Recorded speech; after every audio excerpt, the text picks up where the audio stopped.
Assalamualaikum warahmatullahi wabarakatuh. Halo teman-teman semuanya, kembali lagi bersama saya di channel di Nurse ya.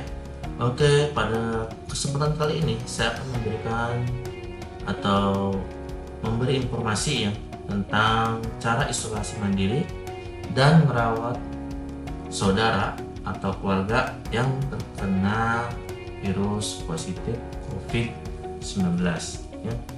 Oke, untuk lanjutannya teman-teman bisa klik like, share, comment, and subscribe agar channel ini berkembang dan teman-teman juga bisa mendapatkan manfaat dari channel ini.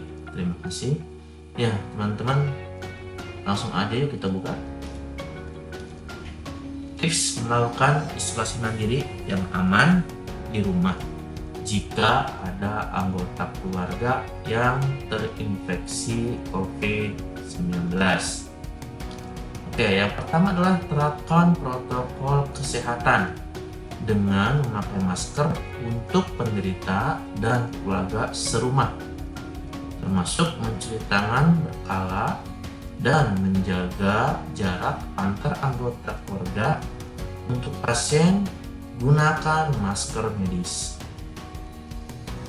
Bukan hanya si penderita ya yang memakai masker, tapi satu keluarga di rumah harus menggunakan masker dan mencuci tangan dan menjaga jarak atau 3M ya, mencuci tangan, menjaga jarak, dan memakai masker.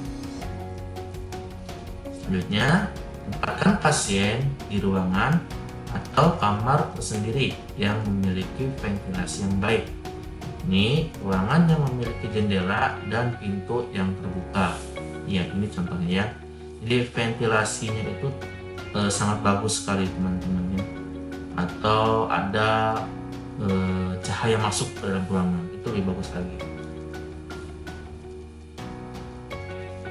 Seterusnya, batasi pergerakan orang yang terinfeksi, yakni dengan melakukan aktivitas dalam ruangan atau kamar tersendiri. Bisa olahraga kecil ya di sisi tempat tidur dengan bisa berlari kecil, jalan kecil, atau push up atau sit up. Yang jelas jangan sampai orang yang sudah terkena COVID-19 hanya berdiam diri dan merenung atau stres, tapi kita atau orang yang terkena virus itu harus juga banyak aktivitas, tetapi di dalam ruangan atau kamar tersendiri ya. Minimalkan berbagi ruangan yang sama seperti kamar mandi dan dapur. Bila harus menggunakan, usahakan jangan bersamaan dan pastikan rumah memiliki ventilasi yang baik. Jadi harus ya teman-teman dipisah ya antara yang sakit dan yang keluarga yang tidak sakit. Misalkan peralatan makan itu harus berbeda antara yang sakit dan yang sehat. Terus kalau bisa kamar mandi yang ada di dalam ya, maksudnya agar si keluarga yang sakit itu tidak keluar masuk kamar mandi yang umum ya, yang di luar. Jadi usahakan kalau memang ada ruangan atau kamar yang ada kamar mandi di dalam, itulah yang digunakan oleh si penderita ya, agar tidak keluar tuh antara yang sakit dan yang sehat ya.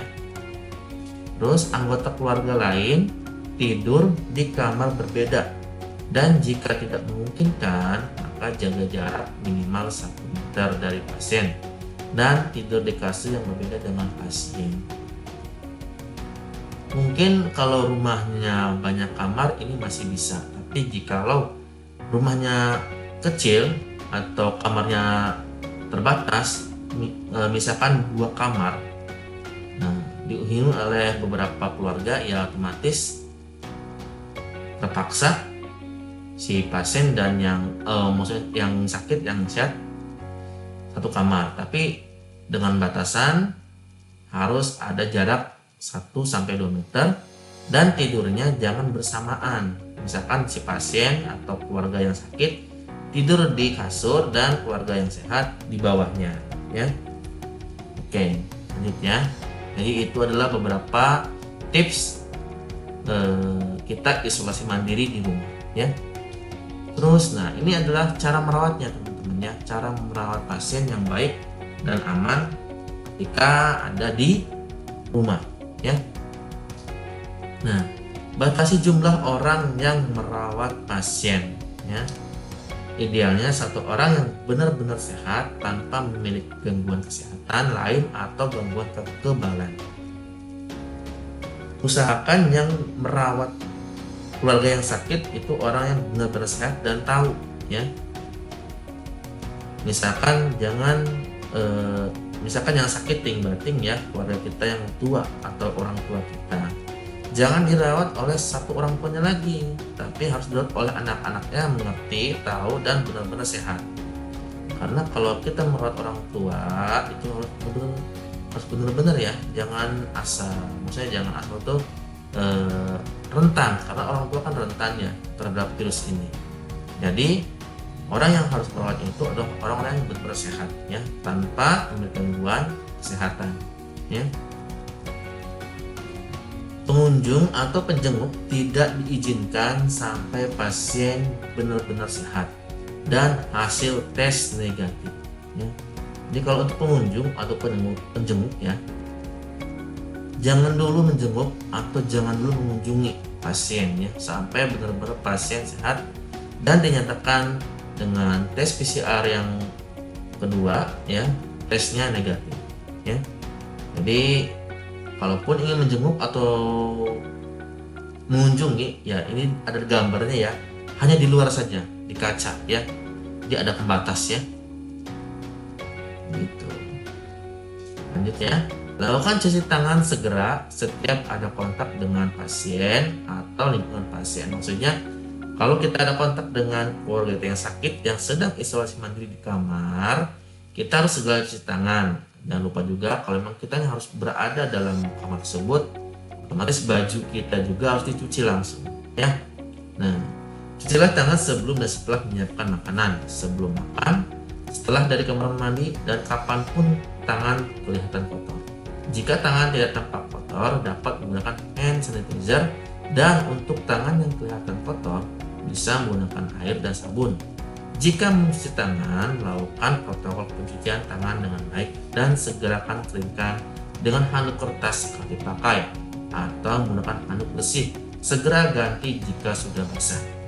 Ya, ini maksudnya itu kalau memang kita merawat pasien ya, bukan hanya cuci tangan saja, tapi kita juga harus membersihkan atau mencuci langsung pakaian yang tadi kontak dengan orang yang sakit atau keluarga yang sakit di kamar yang sudah diisolasi mandiri, ya. Jadi jangan dipakai lagi, tapi harus langsung dicuci dengan cairan misalkan deterjen ya, atau klorin ya, itulah macam-macamnya. Jadi kita harus juga menerapkan protokol kesehatan ya.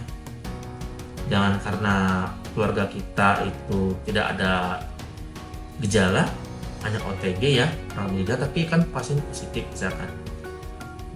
Jangan kita menyepelekan kesehatan ya.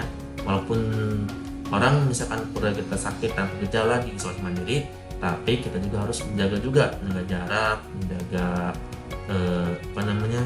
kebersihan kesehatan kita ya.